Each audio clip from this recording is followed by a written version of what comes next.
Good afternoon. I'd like to thank everybody for coming out this afternoon, and I'd like to welcome you to the press conference on House Bill 1507, which has been referred to as the Union Deductions Bill.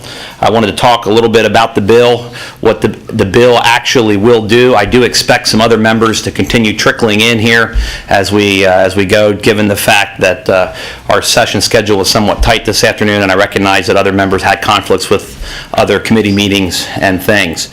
I want to thank all the co-sponsors, some of which are here today, as well as many of the guests that are up here that we're going to hear from shortly. I wanted to talk briefly about the bill and really what my intentions were when we introduced it. House Bill 1507 deals with the deduction related to union and political activity. I'll be very honest, it did somewhat surprise me given the recent attention that this bill has received since I've been working on this issue for some time, and it's been in committee each of the last two sessions. I wanted to briefly outline why I believe we need to address the issue of government collection of political money, and then I'll introduce several other people who've been working on this at different levels. And at the conclusion, I'll obviously be happy to take any questions. I wanted to start briefly with the press packet and kind of walk folks through it, if I may, and then if you have any questions, just make note and then we'll get to them shortly.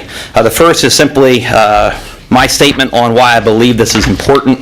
On the left, I actually have a poster of things that we agree on, which I'll revisit here in just a minute, and then talk a little bit about House Bill 1507 and what it does. Additionally, I've included several letters containing statements by the unions in regards to the bills. I've highlighted some of the relevant sections, and we'll be hitting them as we go throughout the press conference as well. But I want to also highlight the pieces of the contract that are in here as well. We have the master agreement related to the American Federation of State, County, and Municipal Employees, or AFSCME, where we detail here the collection of the political money and the things associated with that. And in addition to that, we also have the agreement between SEIU and their local chapter. Both of these contain provisions related to the collection of political contributions. Political contributions as defined in the bill, as well as how we would probably define them in our normal lives, is that hard money or actual money that can be given directly to candidates. That is where you attend a fundraiser and then a check is subsequently given on behalf to a candidate. And under current law and current contractual agreements, the government is currently collecting that money. Next, you'll notice a page where SEIU made a donation to the Pennsylvanians for Accountability. That is $180,000 that they disclosed on their LM2 form, which is a federal form. And then there's also a copy of the special report for the state of Wisconsin containing your packet that details the Pennsylvania State Education Association donation to the recall efforts for Governor Walker out there. That's important because this is PSEA. This is not PACE. PACE is their political arm. And this is PSEA, located at 400 North 3rd Street. Additionally, you'll find enclosed in this packet a copy of their IRS disclosure, which they send to their individual members, as well as some other articles detailing political spending.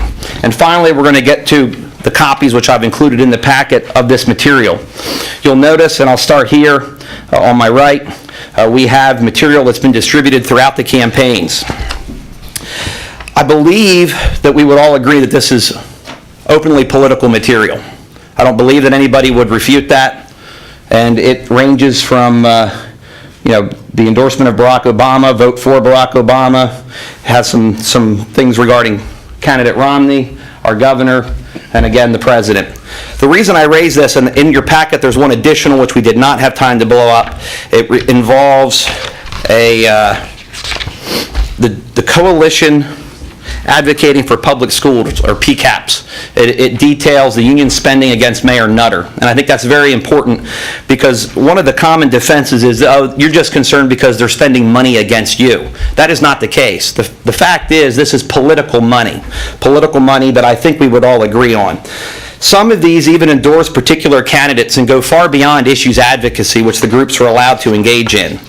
All of these are fine in a political race. I want to make this very clear. I'm not refuting the group's rights to engage in this kind of activity.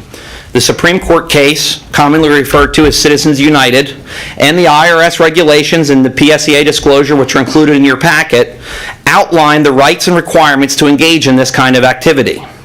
What I am questioning is, however, the appropriateness of government collecting political money. Should the government collect political money? Behind and to the left, you'll see things that we agree on. I've said this, and the highlighted portions of the letter also will highlight what the unions have said about this. The Commonwealth currently collects and distributes political contributions, dues, and fair share fees. We've both said that. That's not open for debate. The political contributions are voluntary, but admittedly purely political, and may be given directly to candidates. We've both said that. A portion of dues are used for political purposes, as detailed by these mailers. We've both said that. The unions have indicated in the letters that it likely costs the Commonwealth very little in terms of real dollars to collect this money. I recognize that there's probably not a significant carrying cost going forward, so we are in agreement on that point.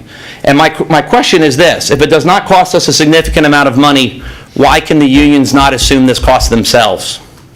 Again, I'm not questioning their ability to engage in this activity. I'm questioning our reasons for collecting this money.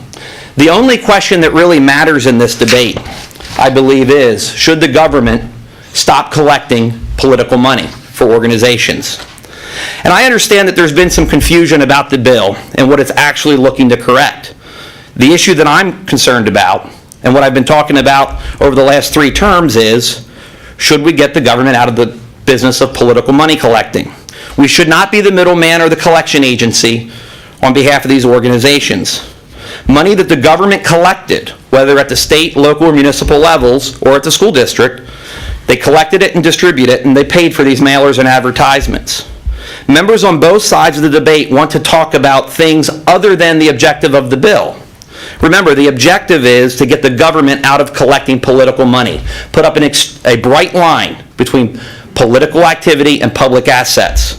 Cost. I do not refute the cost, as we indicated here. It likely costs us little for ongoing transfers of funds. But it should not be a debate on monetary price for a question of ethical behavior.